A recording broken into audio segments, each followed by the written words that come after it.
Teman-teman, lu tahu kan kalau UFC balik lagi ke Paris? Nah, vibe-nya gila banget. Kota yang biasanya identik sama Menara Eiffel dan Croissant, kali ini jadi arena berdarah-darah buat para gladiator modern. Fight Night kali ini emang udah ditunggu-tunggu, apalagi karena ada duel panas di kelas menengah Nassourdine Imavov versus Caio Borralho. Tapi teman-teman, jangan salah, sorotan publik malah banyak yang nyangkut ke co-main event, di mana Benoit Saint-Denis alias God of War harus adu nasib lawan Mauricio Ruffi. Tentunya dari reaksi Islam Makhachev buat Ruffi, yang sebelumnya ngebet nantangin mantan juara kelas ringan, dan akhirnya nyungsep di ronde kedua.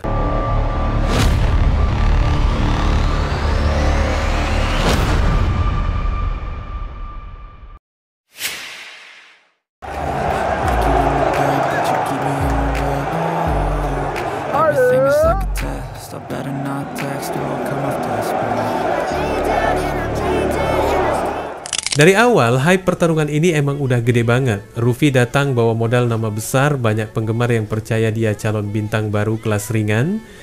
Sementara itu, Saint-Denis baru aja keluar dari masa sulit. Lu tahu sendiri kan, dia sempat kena 2 kekalahan beruntun, dihajar habis sama Dustin Poirier dan digulung Renato Moicano. Orang-orang udah mulai mikir, jangan-jangan karirnya bakal redup lebih cepat. Tapi untungnya, UFC kasih dia tiket hidup dengan lawan debutan Kyle Prepolek di UFC 315. Di situ, Saint-Denis berhasil balik ke jalur kemenangan, kayak ngasih sinyal kalau God of War belum mati. Nah, masuk ke UFC Paris hari ini, banyak yang nganggep Saint-Denis cuma jadi underdog. Publik lebih rame dukung Ruffi, si petarung Brasil yang katanya strikingnya lagi ngeri-ngeri sedap. Tapi teman-teman, tongkrongan pasti tahu, yang namanya MMA nggak cuma soal striking doang. Begitu bel pertama bunyi, Saint-Denis langsung kasih kejutan. Dari detik-detik awal, dia ngegas kayak motor 2 tak, nyerang abis-abisan, bikin Ruffi kaget. Ruffi sempet coba ngimbangin, tapi kelihatan banget grappling bukan mainannya. Nah di situ, Saint-Denis mulai nunjukin otak pertarungannya. Dia tahu kalau Ruffi belum pernah serius mainin gulat atau jiu-jitsu di UFC. Jadi strategi simpel aja, bawa pertarungan ke tanah, boom. Ronde pertama, Saint-Denis berhasil ngejatuhin Ruffi. Di atas matras, dia ngasih pelajaran keras, nempel kayak lakban, bikin lawan gak bisa banyak gerak. Walaupun belum bisa nge-finish, tapi dari situ udah jelas dominasi ada di tangan God of War. Ronde kedua, sama aja temen-temen, gak pakai banyak basa-basi, Saint-Denis langsung ulang resep yang sama. Dia tahu kelemahan Ruffi ada di ground game, jadi gaspol di situ lagi. Cuma butuh waktu 2 menit setelah ronde mulai, dia dapat posisi punggung. Dan lu pasti tahu, kalau grappler udah nempel di punggung, itu tanda bahaya. Saint-Denis kunci rapat dengan rear naked choke. Ruffi cuma bisa pasrah dan akhirnya tap out. Paris pun meledak, penonton kayak dapat orgasme massal lihat jagoan lokal bantai lawan yang lebih diunggulin.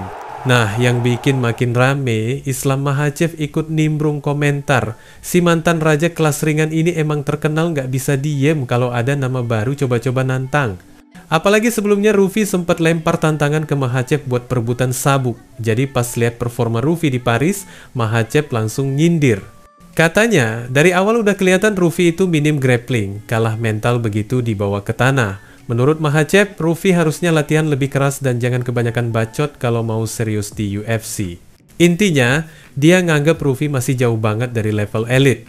Lu bayangin aja teman-teman, dari perspektif Makhachev yang grapplingnya udah kelas dunia, lihat fight kayak gini pasti geli sendiri. Buat dia, Ruffi kayak bocah TK baru belajar berenang, dilempar ke kolam dalam, terus tenggelam. Jadi jangan heran kalau Makhachev dengan entengnya ngejek, kayak bilang, "Bro, lu kalau mau survive di UFC jangan cuma modal striking, grappling lu kosong." Yang menarik, kemenangan Saint-Denis ini jadi bahan diskusi besar. Apakah dia layak dapat lawan top 10?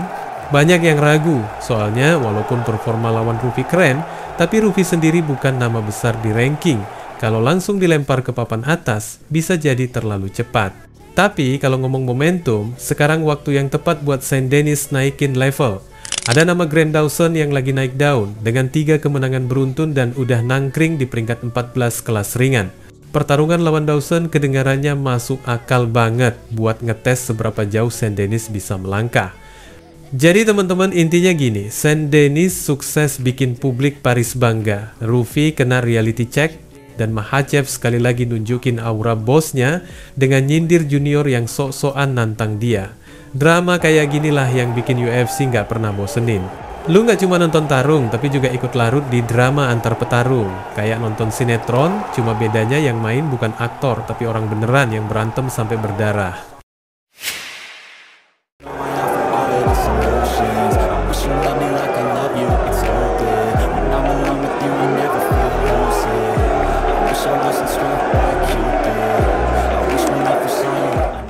Teman-teman, UFC Paris kali ini bener-bener kayak pesta gede buat para pecinta MMA. Semua mata kembali tertuju ke main event, Nassourdine Imavov lawan Caio Borralho. Dua nama yang udah lama bikin rame di kelas menengah akhirnya ketemu juga, dan hasilnya, wah, berat sebelah teman-teman. Imavov main kayak mesin yang lagi dipanasin. Dari ronde pertama sampai terakhir, dia benar-benar ngontrol jarak pakai striking bersih dan pressure yang bikin Borralho nggak bisa banyak gaya. Lu bayangin aja, Borralho masuk dengan reputasi 62% kemenangannya lewat KO, TKO atau submission, tapi kali ini dia kayak dikunci di kandang tanpa kunci keluar. Imavov main rapi, strikingnya presisi, jabnya nusuk kayak jarum suntik, bikin Borralho nggak pernah dapet timing yang pas buat balas. Skornya pun jelas banget, Hakim kasih 50, 45, 49, 46, 49, 46 buat Imavov. Itu tandanya hampir semua ronde dia sikat abis. Tapi lucunya, setelah fight selesai, Imavov malah nunjukin rasa nggak puas. Dia bilang dalam hatinya, kemenangan angka itu kurang greget. Dia tadinya pengen habisin Borralho, pengen dapat finish biar makin dominan, tapi sayangnya nggak kejadian. Jadi walaupun dia menang mutlak, masih ada sedikit penyesalan karena target aslinya nggak tercapai. Di sisi lain, Borralho yang waktu itu ranking 7 harus telan pil pahit. Kekalahan pertama di UFC, teman-teman. Dia sendiri ngaku kalau Imavov adalah lawan terberat yang pernah dia hadapi sejauh ini. Dalam wawancaranya, Borralho ngasih respek penuh buat Imavov. Bilang kalau malam itu dia kalah karena lawannya lebih cepat dan lebih pinter main jarak.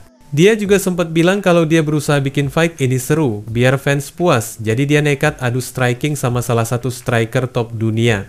Tapi ujung-ujungnya hasilnya jelas, Imavov terlalu klinis. Nah, habis fight, penonton Paris pecah. Mereka sorakin Imavov kayak pahlawan nasional. Dan di tengah sorakan itu, Imavov langsung ngeluarin pesan keras buat juara baru kelas menengah UFC, Khamzat Chimaev.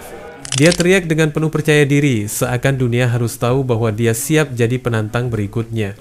Pesannya jelas, dia ngerasa waktunya udah tiba. Dia ngerasa next in line buat title shot.